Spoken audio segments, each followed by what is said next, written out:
ভাগ্য নে কৰ্ম কোনটোক জ্যোতিষে বিশ্বাস কৰে জ্যোতিষ শাস্ত্ৰত? আচলতে কৰ্মই ভাগ্য বুলি কয়।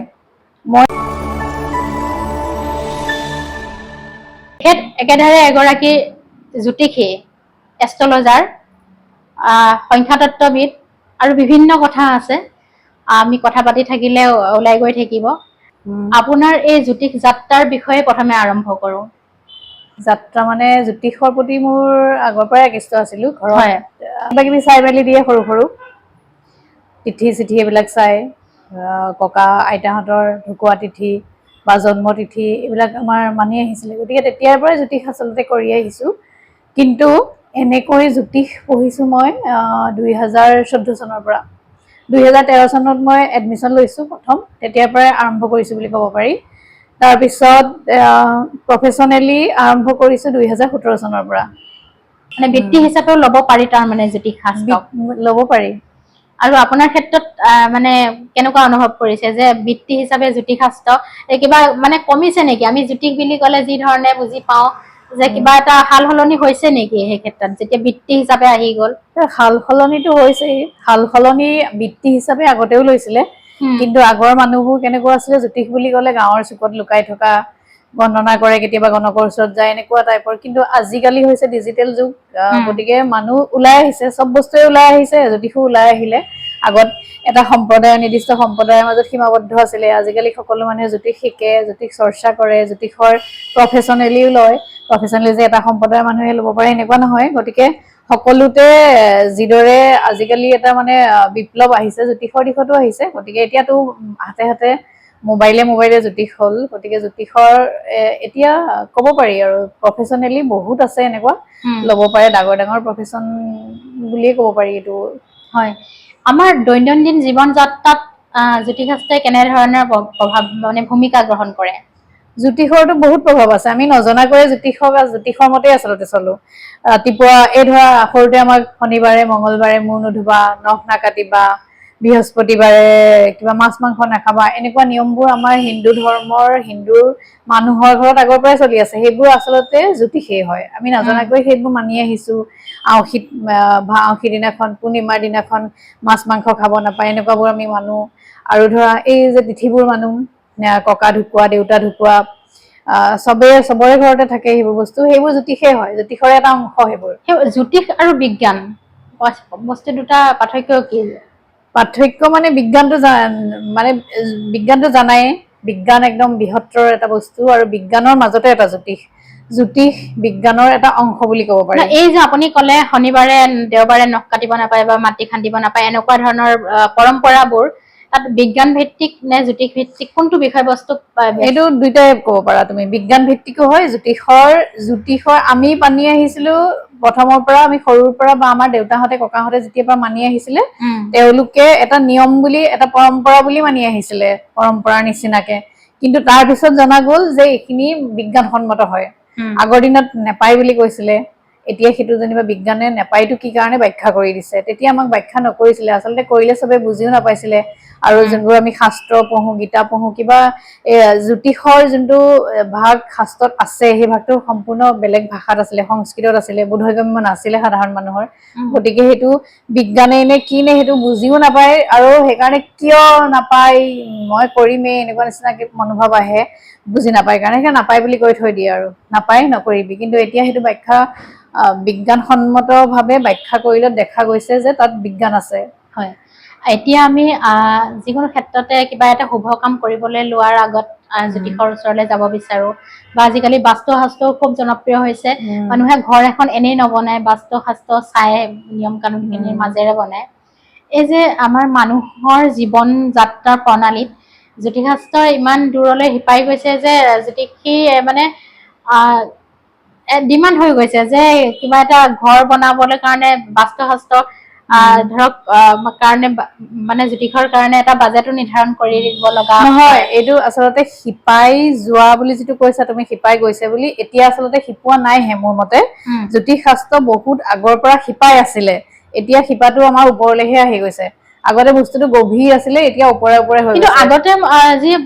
দৃষ্টিগোচৰ হৈছিলে, মানুহে ঘৰ এখন বনাবলৈ বাস্তু পুৰুষৰ কথা ইমান নাভাবে, আগতেও আছিলে, আগতেও আছিলে কিন্তু আমি নাজানিছিলো যে তাক বাস্তু বুলি কয় কোনো বিজ্ঞানসন্মত কাৰণ আমি তাৰ উলিয়াব পৰা নাছিলো আমাৰ অসমীয়াত এটা কথা আছিলে তোমালোকৰ ফালে আছে নে নাজানো উত্তৰে চৰু দক্ষিণে গৰু এনেকে দিশকেইটা কৰি দিয়া আছিলে ঠিক কৰি দিয়া আছিলে ডাকৰ বাচন পূবে ধান পশ্চিমে পাণ এনেকুৱা আছিলে মানে পূব ফালে ধান মানে ভঁৰাল বনাব মানুহে পশ্চিম ফালে পাণ মানে বাৰীখন থাকিব পাণ গছ ৰুব মানে অন্যান্য শাক পাচলি বাৰী থাকিব উত্তৰে চৰু উত্তৰ ফালে চৰু পাকঘৰটো থাকিব আৰু দক্ষিণ ফালে গৰু মানুহৰ চবৰে গৰু আছিলে জীৱিকাৰ কাৰণে গৰু পুহিছিলে গতিকে দক্ষিণ ফালে গৰু বা অন্য পশু পক্ষী দক্ষিণ ফালে ৰাখিব গতিকে সেইটো আছিলে বাস্তুৰে কথা আছিলে সেইখনত কিছুমান নিৰ্দিষ্ট ফৰ্মুলা আছে লিখা আছে যে এনেকুৱা হলে এনেকুৱা হ'ব এইটো গ্ৰহৰ এনেকুৱা হ'ব জানাই যে 9টা গ্ৰহ আৰু 12টা ৰাশি আছে দিশ আছে বাস্তুশাস্ত্ৰত সেই গোটেইবোৰ লগাই এখন শাস্ত্ৰ হৈছে তো শাস্ত্ৰখনত যিদৰে ফৰ্মুলা লিখা আছে এজন মানুহৰ জন্মৰ সময়ত গ্ৰহবোৰ য'ত যেনেকৈ আছিলে যি ৰাশিত আছিলে যি নক্ষত্ৰত আছিলে সেইবোৰ যেতিয়া হিচাপ কৰি উলিয়াই তাৰ পিছত সেই ফৰ্মুলাবোৰৰ সৈতে মিলাই পেলাই ভৱিষ্যতবাণী কৰে তাৰে যদি হিচাপটো শুদ্ধ হয় গণনা শুদ্ধকে কৰিব পাৰে যদি সিজন ভাল হয় তেতিয়াহ'লে সেইবোৰ শুদ্ধ হয় আৰু যদি গণনা শুদ্ধকে কৰিব নোৱাৰে তেতিয়াহ'লে এতিয়া জ্যোতিষৰ ওচৰলৈ যোৱাৰ লগে লগে আঙুঠি দিয়ে কিবা দিয়ে বা প্ৰতিকাৰ বুলি কৈছো এই যে মানুহজনৰ এক্সিডেন্ট এটা হ'ব লগা আছে বা হৈও যায় কিন্তু প্ৰতিকাৰটো কৰিলে তাত কি এক্সিডেন্টটো নহয় নে কি কেনেকুৱা ধৰণৰ প্ৰতিকাৰটোৱে কিমান তেনেকুৱা নহয়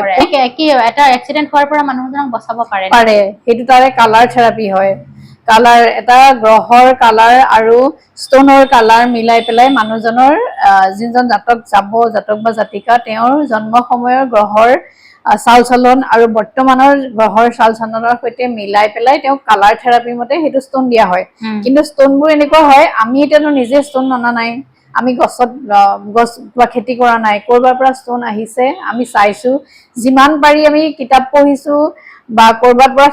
শিকি পেলাই আমি যিমান পাৰি জানিছো কিন্তু আমি নিজে সৃষ্টি কৰা বা নিজে বনোৱা বস্তু নহয় গতিকে সেইটো কিমান শুদ্ধ আমি নাজানো যদি শুদ্ধ এটা পিয়ৰ এটা জেমষ্টন পিন্ধে তাৰ পৰা নিশ্চয় ফল পাব কিন্তু যদি সেইটো মানে অশুদ্ধ হয় অপ্ৰাকৃতিক হয় বনোৱা হয় কৃত্ৰিম হয় তেতিয়াহ'লে সেইটোৰ পৰা ফল নাপাব আচ্ছা আৰু প্ৰতিকাৰ বুলি ক'লে কেৱল ষ্টন যে পিন্ধিব লাগিব সেইটো নহয় আৰু বহুত প্ৰতিকাৰ আছে আৰু প্ৰতিকাৰৰ আৰু এটা কথা আছে প্ৰতিকাৰ যে অকল ষ্টন পিন্ধি বা পূজা কৰিয়ে কৰিব লাগিব এনেকুৱা নহয় আমাৰ যিবিলাক দৈনন্দিন কাৰ্য আমি কৰি থাকো ধৰি লোৱা আমি গৃহস্থী ধৰ্মত থকা এঘৰ মানুহ তেওঁলোকে প্ৰতিদিনে ৰাতিপুৱা শুই উঠি পেলাই যিখিনি কৰিব লাগে নিত্য কৰ্ম কৰাৰ পিছত সূৰ্যক পানী দিয়ে সূৰ্যক নমস্কাৰ কৰে গছ এজোপা ৰুই লৈছে গছজোপা প্ৰতিপাল কৰে ঘৰত গৰু পুহিছে গৰু প্ৰতিপাল কৰে এই চৰাইক খাবলৈ দিয়ে এই যে নিস্বাৰ্থভাৱে যিবোৰ কাম কৰি থাকে এইবিলাক একো একোটা প্ৰতিকাৰেই হয় যিবিলাক মানুহে এইবোৰ কাম শুদ্ধকে মানে নিস্বাৰ্থভাৱে কৰি থাকে আপডাল কৰিছে চৰাই চিৰিকটিক কিবা এটা দিছে সেইটো প্ৰতিকাৰেই হৈ থাকে নজনাকে আমি প্ৰতিকাৰেই কৰি থাকো কিছুমান আৰু কিছুমান বেয়া হ'ব লগা বা দুৰ্ঘটনা ঘটিবলগীয়া কথাও মানে এইখিনিৰ কাৰণে প্ৰতিকাৰ হৈ খণ্ডন হৈ যায় সম্পূৰ্ণ এনেকুৱা হয় প্ৰতিকাৰটো সম্পূৰ্ণ তুমি পূজা কৰিছা সম্পূৰ্ণ ভাল হৈ নাযায় ঠিক হৈ নাযায় মানে 100% তোমাৰ দুৰ্ঘটনাটো হ'ব লগা আছে 100% সি ৰখি গ'ল সেইটো নহয় আৰু কিন্তু 80% কম হয় ধৰি লোৱা তোমাৰ মূৰত দুখ পাই পেলাই তুমি এমাহ পৰি থাকিব লগা আছিলে তুমি হাতত দুখ পাই 2 দিন পৰি থাকিলা সেই তেনেকুৱা হয় কমাব পাৰে আচ্ছা এই যে চিকিৎসা বিজ্ঞান আৰু জ্যোতিষ বিজ্ঞান বুলি কৈছো চিকিৎসা বিজ্ঞান বুলি কৈছো মানে পাৰ্থক্য কোনখিনিত এই যে ক'লে আপুনি মূৰত দুখ পাই তুমি একমাহ পৰি থাকিব লগা আছিলে তুমি 2 দিন পৰি থাকিলা হাতত দুখ পাই চিকিৎসা আৰু জ্যোতিষৰ কেনেকুৱা ধৰণৰ মিল পাৰ্থক্যটো পুৰা পাৰ্থক্য আছে কাৰণ তুমি দুখ পালা তোমাৰ বেমাৰ হ'ল তাৰপিছততো তুমি জ্যোতিষৰ ওচৰত আহি পেলাই জ্যোতিষে তোমাক প্ৰতিকাৰটো কৰি দিব তুমি এজন ভাল ডাক্তৰ পাবলৈ বা তোমাৰ যোনটো তুমি কৰিবা ডক্টৰৰ ওচৰলৈ গৈ তুমি যিখিনি ট্ৰিটমেন্ট কৰিবা সেইখিনিয়ে যাতে তোমাৰ একো অপকাৰ নকৰে তোমাৰ ভালকে কাম কৰে সেইটোৰ কাৰণে আৰু এইটো এটা মানসিক কথাও থাকে অকল শাৰীৰিক বা বিজ্ঞানসন্মতই নহয় মানসিক এটাও থাকে তাতে আৰু জ্যোতিষটো অন্ধবিশ্বাস নহয় অন্ধবিশ্বাসৰ পথলৈ জ্যোতিষক লৈ গ'লে নহয় জ্যোতিষ বিজ্ঞান আৰু জ্যোতিষ আৰু মেডিকেল সায়েন্স যোনটো কৈছা সেইটো সম্পূৰ্ণ দুটা বেলেগ বস্তু জ্যোতিষে তোমাক প্ৰতিকাৰ দিব কিবা এটা বেয়া কথা বেয়া ঘটনা তোমাৰ হ'ব লগা আছিলে সেইটোৰ পৰা কেনেকে তোমাক বচাব পাৰি নোহোৱা কৰিব পাৰি কিন্তু হোৱাৰ পিছত মেডিকেল সায়েন্সৰ কথা হোৱাৰ পিছত যদি তুমি জ্যোতিষক ভৰসা কৰি প্ৰতিকাৰ কৰি পূজা কৰি বহি থাকা সেইটো আৰু কাম নহয় সেইটো আগতীয়াকে কৰিব লাগিব সেইটো অন্ধবিশ্বাস হয় আগতীয়াকে যদি কৰিব পাৰা তোমাৰ ভাগ্যত যদি হ'ব লগা নাই তুমি আগতীয়াকে সেইটো প্ৰতিকাৰো পাই যাবা তোমাৰ নহয়ও আৰু যদি তোমাৰ ভাগ্যত হ'ব লগা আছে তেতিয়াহ'লে তুমি জ্যোতিষীয়ে নাপাবা তেনেকুৱা ভুল জ্যোতিষীৰ ওচৰত ভুল মানুহৰ ওচৰত ঘূৰি ফুৰিব কয় আজিকালি যে চব জ্যোতিষীয়ে ভাগ্যৰ কথা কয় সেইটো নহয় ভাগ্য লাগিবই তোমাক ভাগ্যত থাকিলেহে বস্তু পাবা ভাগ্যতকে এটা এক বিন্দু বেছি নোপোৱা আৰু এক বিন্দু কেতিয়াও কম কিন্তু নোপোৱা কৰ্মটো কোনখিনিত তেনেহ'লে প্ৰভাৱ বিস্তাৰ কৰিলে কৰ্মটো তুমি কৰ্ম নকৰি অকল ভাগ্যক ধৰি থাকিলে জানো হ'ব ভাগ্যত তোমাৰ এটা বস্তু আছে কিন্তু তুমি কাম একো কৰা নাই তুমি আজি 1 লাখ টকা পাব লগা আছে শুই আছা ঘৰত কিন্তু কামটো কৰিলেহে তুমি পইচাটো পাবা গতিকে তুমি ওলাই যাব লাগিব সেইটো তোমাৰ কৰ্ম ভাগ্যই তোমাক দিছে তুমি কিন্তু কৰ্ম নাই কৰা গতিকে নাই পোৱা কিন্তু কৰ্ম কৰিছা ভাগ্যত নাই তেতিয়া তুমি সেই তোমাৰ 1 লাখ টকা যে পাব লগা আছিলে হয়তো তুমি 10,000তে ৰখি যাব লাগিব ভাগ্যই যদি নিদিয়ে কিন্তু পাবা তাৰ মানে কৰ্ম কৰিলে পাবা তাৰ কৰ্ম কৰিলে পাবা ভাগ্যও লাগিব কৰ্মও লাগিব কৰ্মটো নিজৰ কথা আৰু ভাগ্যটোতো আমি সেইটো লৈয়ে আহিছো আৰু পিছত এতিয়া সেইটো তুমি ভাল কৰিব পৰাটো সেইবোৰ জ্যোতিষৰ প্ৰতিকাৰ কৰিহে যে অকল ভাল কৰিব পাৰিবা এনেকুৱা নহয় মই যিখিনি ক'লো যে তোমাৰ নিস্বাৰ্থভাৱে যদি কাম কৰা নিস্বাৰ্থভাৱে যদি তুমি ধৰা চৰাই খুৱাইছা গছ এজোপা ৰুইছা যে গছজোপা ৰুলেহে তুমি অক্সিজেন পাবা এতিয়া গৰমত কেনেকুৱা হৈছে গছ নাই কাৰণে গছ কাটি পেলোৱাৰ কাৰণে এনেকুৱা সেইটোতো আমি ক'ব নোৱাৰো যে জ্যোতিষ আছে জ্যোতিষে আমাক বচাব জ্যোতিষে কেনেকে বচাব গছজোপা ৰুলেহে এইখিনিতে দিবা বাইদেউ আপুনি অংকশাস্ত্ৰ মানে গণনাও কৰে মানুহৰ নামৰ ক্ষেত্ৰত বহুত কথা শুনা যায় যে সংখ্যা তত্ত্বই কিবা কিবি কাম কৰে নামটো কিবা মানুহে আজিৰ দিনত বহু মানুহে নামটো সলনি কৰে কোনোবাই আখৰ এটা কম মাই দিয়ে বা বেছি বঢ়াই দিয়ে এই কথাটো মানে কিমান দূৰ বিশ্বাসযোগ্য নামটোৱে মানুহক কেনেদৰে কৰে মানে এইটো নিউমাৰলজি হয় অংক যিটো ক'লা তুমি নিউমাৰলজি মতে তোমাৰ ভাগ্য তোমাৰ জন্মৰ তাৰিখ তোমাৰ নামৰ এটা নামৰ মানে সংখ্যা থাকে আখৰ তোমাৰ ধৰা পাৰিজাতৰ পিটোৰ এটা সংখ্যা থাকে ধৰা এটোৰ এটা সংখ্যা থাকে এনেকে কৰি অংক কৰি মিলোৱা হয় সেই তোমাৰ ভাগ্যৰ অংক যিটো ভাগ্যাংক বুলি কোৱা হয় ভাগ্যাংকটো তোমাৰ ডেট অফ বাৰ্থটোৰ পৰা ওলাব ভাগ্যাংক তোমাৰ নামৰ অংক এইবোৰ যদি সব মিলি যায় তেতিয়াহ'লে তোমাৰ কামবোৰ বেছি হয় যিটো ভাগ্য আৰু কৰ্ম কলো কৰ্ম কৰিলেও তুমি তোমাৰ যদি নিমিলে সেইখিনি ভাগ্যত নোপোৱা আৰু যদি ভাগ্যত সেইখিনি থাকে আৰু তুমি অংকশাস্ত্ৰ মতে সেইখিনি মিলাই লোৱা তেতিয়াহ'লে কৰ্ম কৰিলে তুমি পাবা আৰু এনেকুৱা হয় কৰ্ম কিছুমানে চাবা তুমি গোটেই দিনটো একদম বহুত কষ্ট কৰে কৰি পেলাই সি টকা 500 পায় আৰু কোনোবাই এনেই ৰুমত এচি ৰুমত বহি থাকি পেলাই মানে লাখ টকা পায় কিন্তু এনেকুৱা নহয় যে দুজনৰ পঢ়া শুনা মানুহৰ তেনেকুৱা হয় দুজন চাবাচোন এজন ইঞ্জিনিয়াৰে পাচলি বেচে আৰু এজন ইঞ্জিনিয়াৰ এচি ৰুমত বহি পেলাই কয় সেইটোতো অকল কৰ্ম নহয় দুজনে সমানে পঢ়িছে সমানে খৰচ কৰিছে সেইটো ভাগ্যৰো কথা থাকে গতিকে মানে সেইটো তোমাৰ ভাগ্যটো নিউমাৰলজি মতে মিলাব পৰা যায় কৰিব পৰা হয় এজন ব্যক্তিৰ মানে এটা পৰিপূৰ্ণ জীৱন যাপনৰ কাৰণে মানে পৰিপূৰ্ণ জীৱন মানে এইটো কৈছো যে মানে সাংসাৰিক সুখ প্ৰত্যেকটো ক্ষেত্ৰতে জ্যোতিষ শাস্ত্ৰৰ সহায় নোলোৱাকে মানে পঢ়া শুনা কৰি নিজৰ কৰ্ম কৰি বা জ্যোতিষ শাস্ত্ৰ মানে তেওঁ নামানে তেনে এজন ব্যক্তিৰ পৰিপূৰ্ণ জীৱন যাত্ৰা সম্ভৱ হ'ব পাৰেনে হয় বহুত হয় আজিকালিতো বহুত আছে নামানেই বহুতে নামানে জ্যোতিষৰ কোনো এনেকুৱা মানুহ আছে জ্যোতিষীৰ ওচৰলৈ কোনোদিন গৈয়ে পোৱা নাই চুইচ বৰ্ড এনেকুৱা ধৰণৰ টকা আৰ্নিঙৰ ক্ষেত্ৰত জ্যোতিষাস্ত্ৰে কি সেইটো বিষয়ত অকনমান কওকচোন থাকে জ্যোতিষ শাস্ত্ৰ বুলি ক'লে এতিয়াতো আজিকালি মোবাইলত পায়ে আছা বহুত চুইচ বৰ্ড দিয়ে বহুত এইবোৰ আচলতে জ্যোতিষৰ নহয় চব মানে আমাৰ যোনটো ভাৰতীয় জ্যোতিষ হয় অৰিজিনেল ভাৰতীয় জ্যোতিষ শাস্ত্ৰ হয় তাতে আমাৰ লক্ষ্মী পূজা কৰা হয় ধনৰ কাৰণে আজিকালি যিবোৰ দিয়ে হয়তো সেইবোৰ লক্ষ্মীৰে পূজা কৰা হয় ক'ৰবাৰ ইটালীৰ পৰা জাপানৰ পৰা কিছুমান ৱৰ্ড আনি পেলাই দিয়ে কয় সেইবিলাক বোলে জব কৰি থাকিলে বা কিবা কৰি থাকিলে কিন্তু আমাৰ জ্যোতিষ শাস্ত্ৰ মতে আচলতে সেই ধন লাভ কৰাটো ইমান সহজ নহয় ধনৰ দেৱী অধিষ্ঠাত্ৰী দেৱী লক্ষ্মী আমি লক্ষ্মীক মানে ইমান সহজে ইমান এনেকুৱা এটা শব্দ কৈ মানুহে নোৱাৰে আকৃষ্ট কৰিব বা আনিব কাম কৰিবই লাগিব তাৰ উপৰি যদি এইবিলাক নিয়ম কৰিবলৈ খোজা হয় তেতিয়াহ'লে জ্যোতিষ শাস্ত্ৰ অনুসৰি লক্ষ্মীৰ বিভিন্ন মন্ত্ৰ আছে আমি মন্ত্ৰ জপ কৰিব পাৰো মানসিকতা অনবৰতে যদি টকাৰ কথা ভাবি থাকা তেতিয়াহ'লে সেই টকাৰ লগত ধনৰ লগত ৰিলেটেড যোনটো মন্ত্ৰ আছে লক্ষ্মীৰ মন্ত্ৰ সেই মন্ত্ৰবোৰ আহি থাকে মন্ত্ৰবোৰ যেতিয়া অনবৰতে আহি থাকে মনত সোমাই যায় তেতিয়া তাৰ পিছত মানসিকভাৱেও ক্ৰিয়া কৰে আৰু সেই বস্তুবোৰে ধন আকৰ্ষণো কৰে কিন্তু এনেকুৱা সুইচ ৱৰ্ড এটা ৱৰ্ড বা এটা শব্দ যিবোৰ আজিকালি চলি আছে সেইবোৰ আমাৰ মানে আচল আমাৰ ভাৰতীয় জ্যোতিষৰ নহয় কিন্তু সেই সুইচ ৱৰ্ড বিলাক ব্যৱহাৰ কৰি কামত আহিছে নে আপুনি কি অনুভৱ কৰে সেইবোৰ আহিছে বুলিয়ে বহুতে কয় ব্যৱহাৰ কৰে। মানুহে আহিছে বুলিয়ে কয় বহুতে কয় আহিছে বুলি কিছুমানে কয় ইমান লিখিলো হাতত লিখি থবলৈ দিয়ে ক'ৰবাত লিখি মই থবলৈ আজিও দিয়ে। দেখিছো মানে সুইচ ৱৰ্ড লিখি অহা মানুহৰ হাতখন দেখিছো সেইবোৰ তেনেকুৱা কিমান হয় নাজানো কিছুমানে কয় হয় কিছুমানে কয় নহয় কিন্তু হয় বুলি যে কয় সেইটো আচলতে ইয়াত লিখিলে মানে কি ইয়াত লিখিলে মানে মনত তেওঁ সোমাই গ'ল এই শব্দটো আৰু গোটেই দিনটো তেওঁ হাতখন এনেকে দেখিলে সেই শব্দটো মনলৈ আহি গ'ল শব্দটো মনলৈ আহিলে মানে তেওঁ ধনৰ কাৰণেহে লিখিছে ধনৰ মানে হেৰিটো মনলৈ আহি গ'ল গতিকে সেই মানসিকতাটো তেওঁ ধনৰ প্ৰতি আকৃষ্ট হৈ গ'ল আৰু আকৃষ্ট হৈ গ'ল মানে কি তেওঁ কিবা এটা কেনেকে ধন আনো কেনেকে ধন মোৰ ওচৰলৈ আহিব অনবৰতে সেইটো যেতিয়া খেলি থাকে মনত তেতিয়া ধন আকৰ্ষিত হয় কিন্তু আমি অৰিজিনেলি যোনটো আমাৰ ভাৰতীয় জ্যোতিষশাস্ত্ৰ হয় সেইটো মতে যদি আমি কৰিবলৈ যাওঁ তেতিয়াহ'লে মন্ত্ৰ আছে কিছুমান এতিয়া ধৰা গণেশক আমি আৰম্ভণিতে সব পূজা আৰম্ভ কৰোঁতে গণেশক পূজা কৰি লওঁ তেনেকে দিনটোৰ আৰম্ভণি কৰোঁতে আমি গণেশৰ মন্ত্ৰটো যদি জপ কৰি লওঁ যে আজি একো যাতে বিপদ বিঘিনি নহয় মই যাতে দিনটো ভালকে পাৰ কৰিব পাৰো দিনটো ভালকে পাৰ হয় আৰু ধন টকা পইচা মোৰ ওচৰলৈ যাতে আহে এনেকুৱাকে মানে গণেশৰ মন্ত্ৰ এটা জপ কৰি ল'ব লাগে ৰাতিপুৱাই গণেশৰ মন্ত্ৰটো জপ কৰি পেলাই লক্ষ্মী মন্ত্ৰ এবাৰ জপ কৰি ওলাই যাওঁতে লক্ষ্মী মন্ত্ৰ জপ কৰি আৰু লক্ষ্মী দেৱী কি হয় লেতেৰা হলে বেয়া পায় তো সেইবোৰ চাফ চিকুণতাৰ প্ৰতি লক্ষ্য ৰাখিব লাগিব নিজৰ শৰীৰটো কাপোৰখিনি ঘৰটো এইখিনি চাফা চিকুণ কৰি ৰাখিব লাগিব আৰু আটাইতকৈ ডাঙৰ কথা মনটো চাফা হ'ব লাগিব আপুনি এইখিনিত মনটো চাফা হলে মানুহজন ধনী হোৱাৰ কথা বা ধন অহাৰ কথা ক'লে কিন্তু আজিৰ দিনত বহুত অন্যায় দুৰ্নীতি কৰি যে বহুত মানুহ মানে বোকাত লুতুৰি বুলি কয় বোকাত লুতুৰি হোৱাৰ পাছতহে বহুত মানুহ ধনী হোৱা দেখা যায়